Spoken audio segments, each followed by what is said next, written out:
Les gaz qui nous entourent sont parfois difficiles à identifier. Cependant, à l'aide de tests relativement simples, il est possible de reconnaître le dioxygène, le dihydrogène et le dioxyde de carbone. Aujourd'hui, on effectuera 3 tests bien précis. D'abord, le test du tison qui permet de déceler la présence de dioxygène. Ensuite, le test de la flamme pour indiquer la présence de dihydrogène.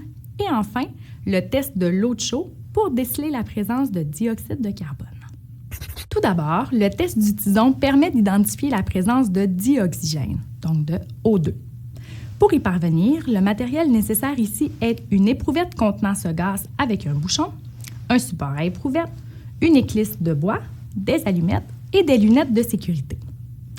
Puisque les gaz sont souvent plus légers que l'air, il est recommandé de mettre l'éprouvette à l'envers dans le support à éprouvette. Pour vérifier qu'on est en présence de dioxygène, il faut allumer une éclisse de bois, puis l'éteindre pour obtenir un tison.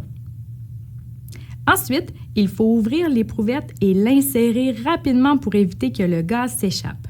On voit que le tison se rallume, ce qui confirme la présence de O2 dans l'éprouvette. On peut maintenant procéder au deuxième test, celui de la flamme, qui permet d'indiquer la présence de dihydrogène.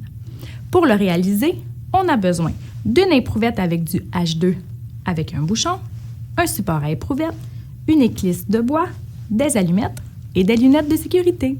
Pour ce test, on doit allumer une éclisse de bois,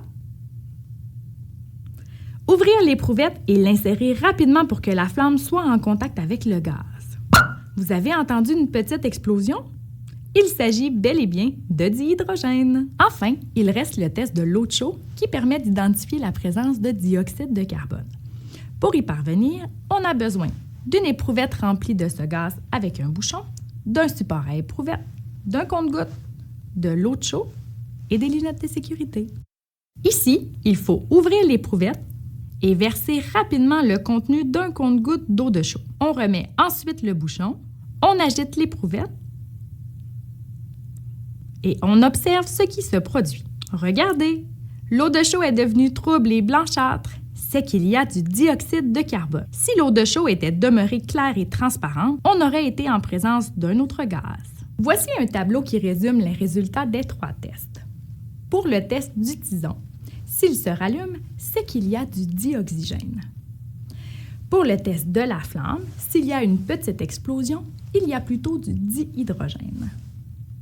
Pour le test de l'eau de chaud, si celle-ci devient trouble et blanchâtre, c'est qu'il y a présence de dioxyde de carbone.